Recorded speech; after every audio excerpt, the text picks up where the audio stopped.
Okay, so today I'm going to showcase the combo potential with my most recent Monarch deck profile. So, if you noticed, I made a deck profile about a week ago, and I never really showed off the combo potential that this deck could do. So, I'm going to do that right now. So, without any further ado, let's get into it.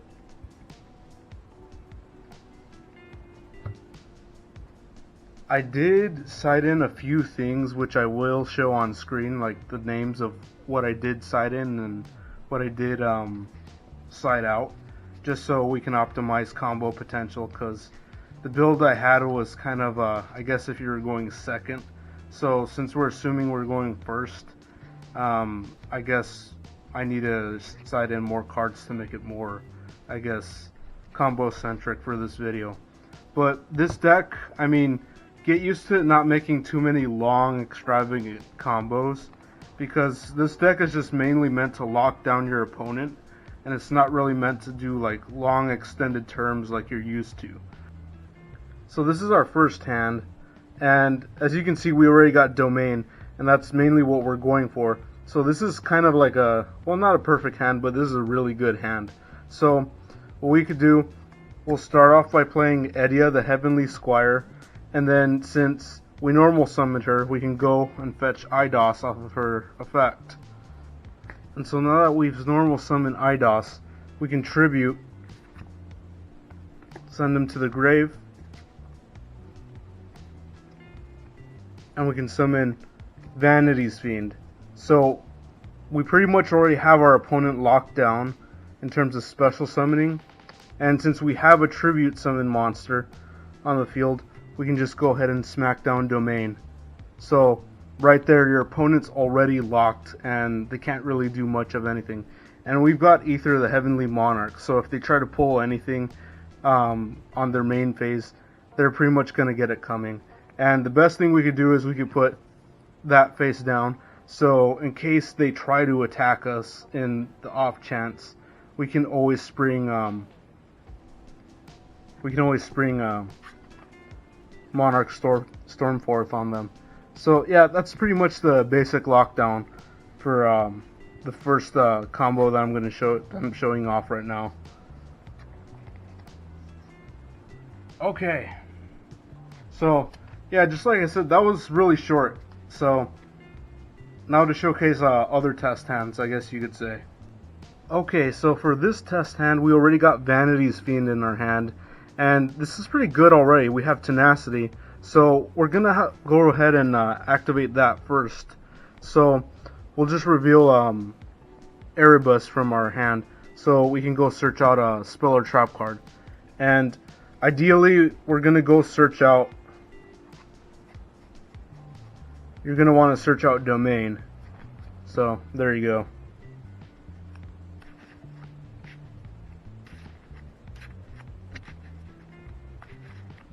Give it a little shuffle.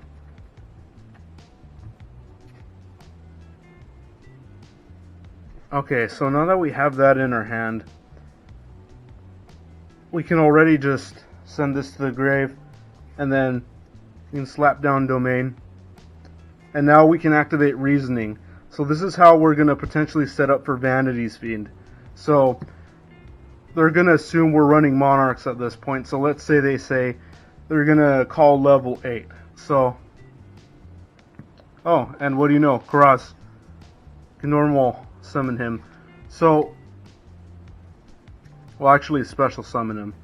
So, we already have Karaz, and we didn't use a normal summon. So, we can go ahead and use our tribute summon, tribute Karaz. We're not gonna activate his effect. So, summon out Vanity's Fiend. And boom, just like that, we pretty much have the field locked. So, just in that simple 5-card combo, we already have control over the field. And again, we have two of the best Monarchs in our hand. So, the duel is pretty much in our favor. So, that's pretty much the end of that combo. Okay, so for this next hand, we have, we have both Domain and we have Mausoleum of the Emperor. So, this is a great hand. So, on one point, we could just summon Yugioh and just tribute him for Vanity's Fiend, but we could also just go for Terraforming We can get another copy of Domain, since we already have Mausoleum of the Emperor in our hand. So we just want to add as many resources as we can. So there you go. And so that's the kind of mentality you want with this deck, or really any deck. You just want to figure out how many resources you can add to your hand so you can ultimately build your board.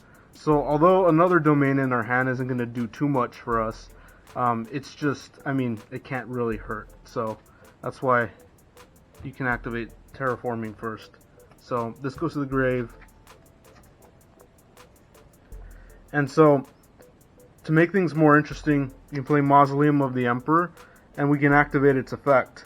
So that means we pay life points, and since it's a level 6 monster, we just need 1 tribute. So we pay 1,000 life points, so we go down to 7,000. We summon out Vanity's Fiend. So now that we have Vanity's Fiend out on the field, our opponent can't, they can't special summon. So now what we can do, we can say goodbye to Mausoleum of the Emperor and just slap down Domain. And we pretty much already have them locked this way. So yeah, pretty much you're left with that. And that's pretty much the end of it. And now you have your opponent locked, so that's great. Okay, so for this next hand, we don't have Domain, but we do have other cards that can help us. So our first effect, Mithra, if this is in our hand, we can go ahead and special summon it. And doing so, we would have to go summon a token to our opponent's side of the field. So I guess this could be the token on their side of the field. I could mark it. So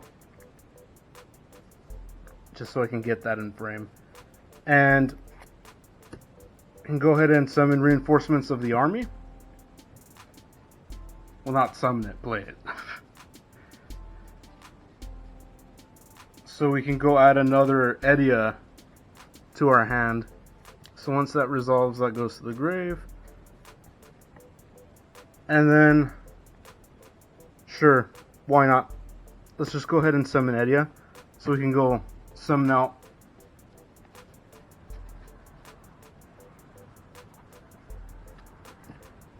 Eidos onto the field. Okay, and since we did that, we can now tribute. He grants us our extra tribute. So let's go ahead and tribute Edea. Now we can summon out Vanity's Fiend. So they're locked from special summoning. And unfortunately, we don't have Domain, but we could just go ahead and play Mausoleum of the Emperor just for added bonus. Or not, because, I mean, it could also work in your opponent's favor. So you could just really keep this in your hand. But I guess we can just go ahead and play it. So that's a very simple and straightforward combo. Again, these combos aren't very intricate. They can get more involved, but this is pretty much what you're trying to do. You're trying to lock out your opponent. And that's what Monarchs are trying to do in general. Okay, so we have a pretty good hand. So we can either go for two things. We can either go for the Karaz combo, or we can go for the Erebus combo.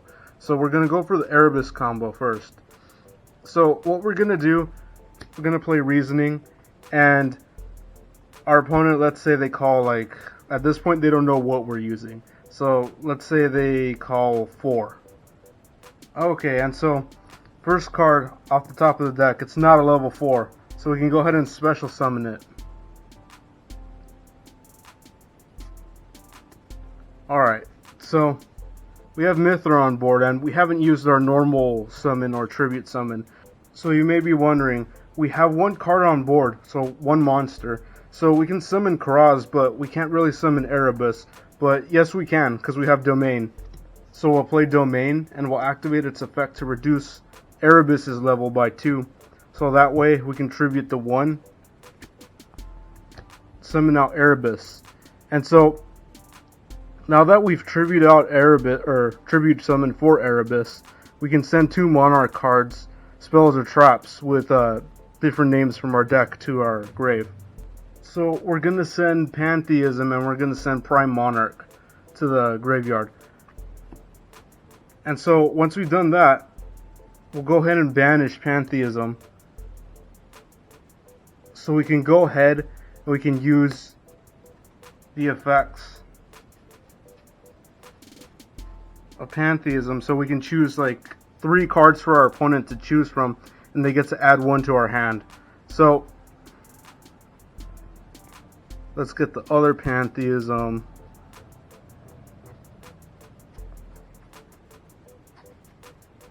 Where's the other Pantheism? Okay, so these are the cards we're going to let them choose from. So obviously we have 2 Pantheism, and they're not going to want to let us have another Pantheism in our hand. So they're probably going to go for Tenacity.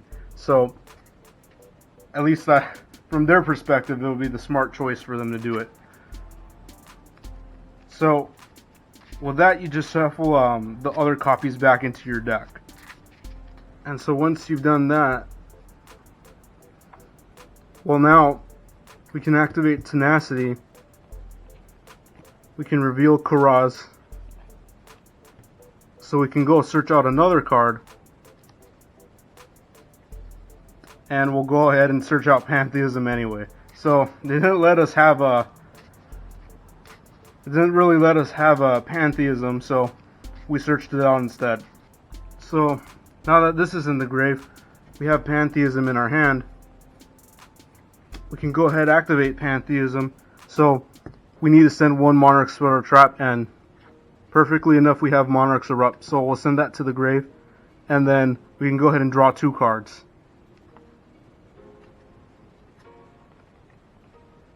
Okay, so now this one goes to the grave, and now we can also activate Prime Monarch. So we have Prime Monarch in the grave. So let's go ahead and banish Monarch's Erupt so we can summon out Prime Monarch to the field. And so now that we've done that, we have Prime Monarch on our field. And so before we even did all of that, we could have shuffled an opponent's monster from their hand or from their side of the field into their hand, or to the deck, I mean. That was the main purpose of Erebus's effect, but also the other intended purpose is to get our other combos going. And so that's a great way that Erebus works out. And so that's how we further our own strategy. But we also have more stuff in our hand. So since we can't really special summon or tribute summon another thing, we have Thestalos in our hand and we have Karaz.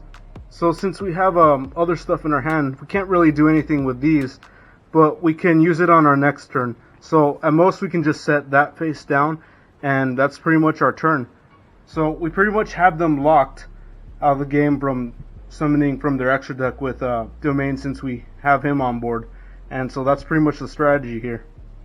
Okay, so for this next combo, I know we could easily go for the Vanity's Fiend lock, but what we can do here is I'm going to showcase the Ether combo. So basically, I'm going to play Foolish Burial, so we can go send another copy of Erebus, or not Erebus, Eidos to the grave. So we're going to send him to the grave, and then while he's in the grave we can banish him, so we can special summon Edia. And so once we've done that, that goes to the grave, and so we can special summon out Mithra. And now that we have these 2 on the field, we can just use Domain, and we can lower her level by 1. So we'll go ahead and do that. Tribute